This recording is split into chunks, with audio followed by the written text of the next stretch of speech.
Alright, let's pick up here. We just beat Bruce Meow. So now we can, in fact, finish the Cat Pagoda movie.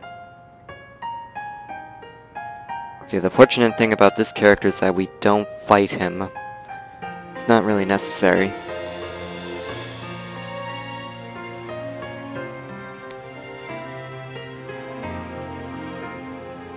So, what this also means that there are no more skills to learn for Mao except this one. The last one, Sake Cup Purge. This is a water elemental hard hit attack. So you can't use it in a combo. Okay, that should do it.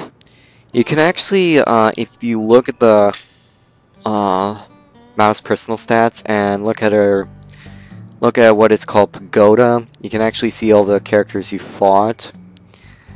It's kind of like what you did for the wolf bout, or Blanca's wolf bout in Covenant. So you can look at their stats, their elements, etc. I don't know exactly which one the last actor is, so... The reason I was exploring this area is because I was looking for a lottery ticket, which I thought was here somewhere. But it's not a big deal if I don't find it. Okay, that was a boss fight, so Mao recovered her health and magic. Let's start the side quest dungeons, and that is the first one that I want to go to is Garvoy Valley because you get something really good out of it. And I mean really good. So, in this one, Shania has to be a member of your party. And the problem with this is that not only the enemies are really hard here for some reason, I actually recommend don't do this one first. I think your first one should be either like the Ninja Hideaway or the Dollhouse. But,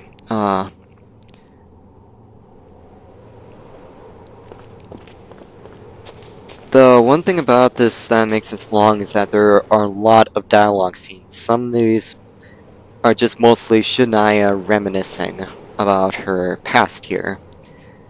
And that's kind of annoying since some of them are pretty useless. And some of them can easily be gathered if you just look. But you do get some good things out of here, because I know in some of the treasures there's a crucifix, my first crucifix, and a new special accessory for Shania, but I'm not going to say what it is. In here there's also hidden 4 fetishes for an unknown fusion that we have yet to get. And they're placed randomly here, and they're really hard to find. I vaguely know where some of them are, so this is where the first one is. And there's a few more. Some of them are actually easy to miss. And in my first playthrough, I actually did miss one, and I forgot to look in one area because it was so out of the way. And because of that, I ultimately got the bad ending. Which, the bad ending is if you don't get all the fusions, or you don't get or upgrade all the fetishes, so... That's how you get the bad ending and good ending here. It isn't as deep as it is for a Covenant, which is kind of tragic. Okay, you get to look at here, but you get more reminiscing.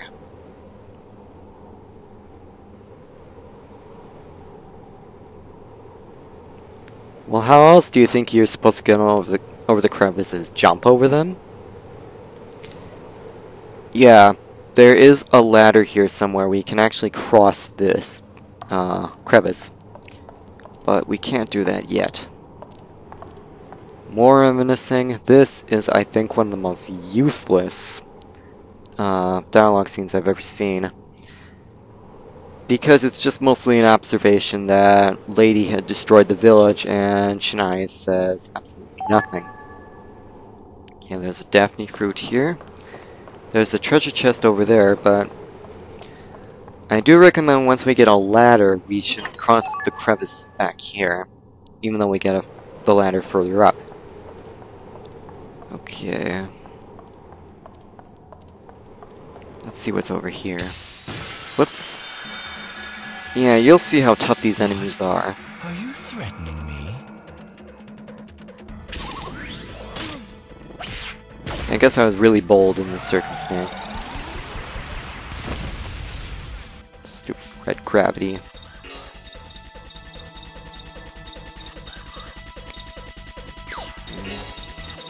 I'll show you Sake Cut Purge, because I hope this will do a lot more damage, especially since I think it's a special attack. Plus it's water elemental, as these things are fire, since they use red gravity. Not from the looks of it. Looks like this is their only option at the moment.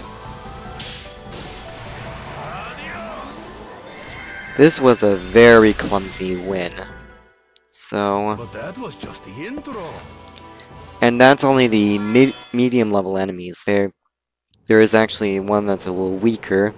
Though weaker is a bit of an understatement because it can use instant death. And another one which is much stronger. What I'm doing right now is usually the time I should start equipping my crests. So Mao is going to have red crest and rock crest. Johnny is going to have bright crest. Hilda is going to have evil crest and gale crest. And Ricardo is going to have hail crest. I was hoping I could find another fetish here, but I can't find one. Oh well. I do again yet run into another fight, and it's with the enemies that I really didn't want to fight against. You'll see which ones.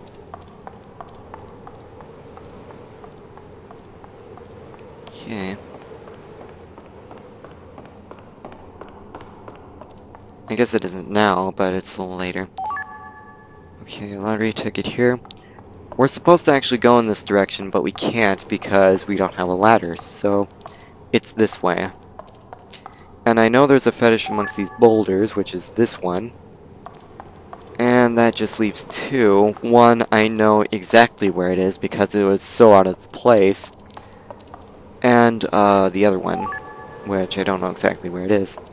Now we have a ladder, so we can cross that one place.